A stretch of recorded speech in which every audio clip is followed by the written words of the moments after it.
Hello everyone. आज के इस वीडियोस में हम लोग डिस्कस करने वाले हैं सीए फाउंडेशंस के न्यू सिलेबस में। जैसे कि आपको पता है, हमारा इंस्टीट्यूट ICAI ने एक न्यू सिलेबस इंट्रोड्यूस किया है जिसके रिगार्डिंग बहुत सारे चेंजेस किए गए हैं, चाहे वो फाउंडेशन लेवल पे हो, इंटर लेवल पे हो, चाहे वो फाइनल लेवल पे हो। बट मैं फाउंडेशंस के लॉ के सिलेबस के बारे में मैं इस पर्टिकुलर वीडियो में डिस्कस करने वाला हूं कि वो क्या क्या मेजर चेंजेस हैं और वो कैसे ये चैप्टर्स, ये सब्जेक्ट्स आप लोगों के लिए टेक्निकल बन चुका है अब, और अब किस तरीके से आप उसको प्रिपेयर करोगे। तो मैं यदि लॉ के बारे में बात करूं तो लॉ के प्रीवियस जो सिलेबस थे हमारे सीए फाउंडेशन के, उसमें हमारा लॉ दो पार्ट में डिवाइडेड था। एक 60% part was for law and 40% part was for BCR, business corresponding reporting.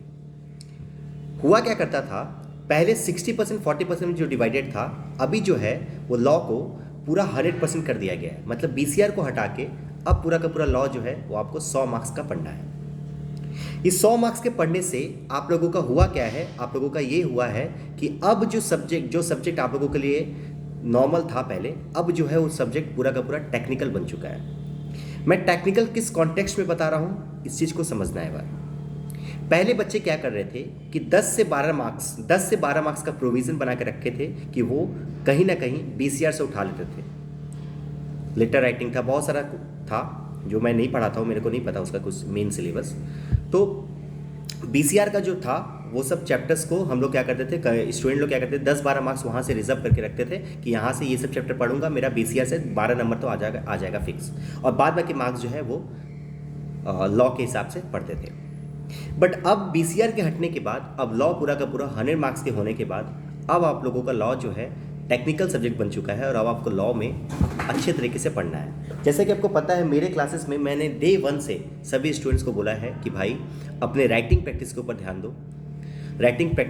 दो, केस स्टडी लिखने के ऊपर ध्यान दो, पढ़ने से ज़्यादा है वो इम्पॉर्टेंट है। तो अभी आपको वो और जो प्रैक्टिस कर रहे हो उसका 2 गुना 3 गुना आपको कर देना चाहिए, क्योंकि अब आप लोगों का पूरा का पूरा सिनारियो ही चेंज हो चुका है। तो लॉ के ऊपर आपका मेन फोकस होना चाहिए। आपके पूरे 4 सब्जेक्ट में सबसे मेन सब्जेक्ट बन चुका है आपका लॉ।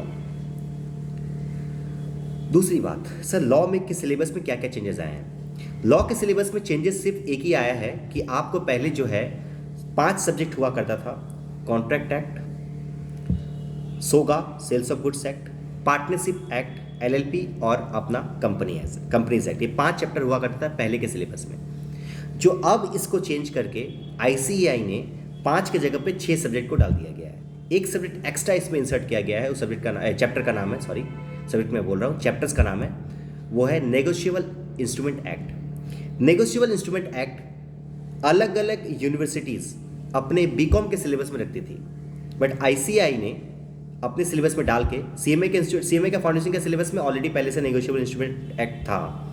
अभी इसमें डालने के बाद ये कर दिया गया कि अब आपको पूरा नेगोशिएबल इंस्ट्रूमेंट एक्ट भी पढ़ना है आपके सिलेबस में। मतलब अभी के हिसाब से मैं बात करूं तो टोटल 6 सब्जेक्ट्स है जो आपको पढ़ना है, 6 चैप्टर्स है जो आपको पढ़ने हैं। Contract act, SOGA, partnership act, LLP act, companies act और एक नेगोशिएबल इंस्ट्रूमेंट एक्ट। तो मेजर चेंजेस यही है कि आपका 60 का 100 हो चुका है और आपको एक सब्जेक्ट को डाल दिया गया है। तो पढ़ते रहिए न्यू सिलेबस के साथ। हम लोग एकदम बहुत जल्द आपके साथ जुड़ेंगे। फिर बाय, थैंक यू।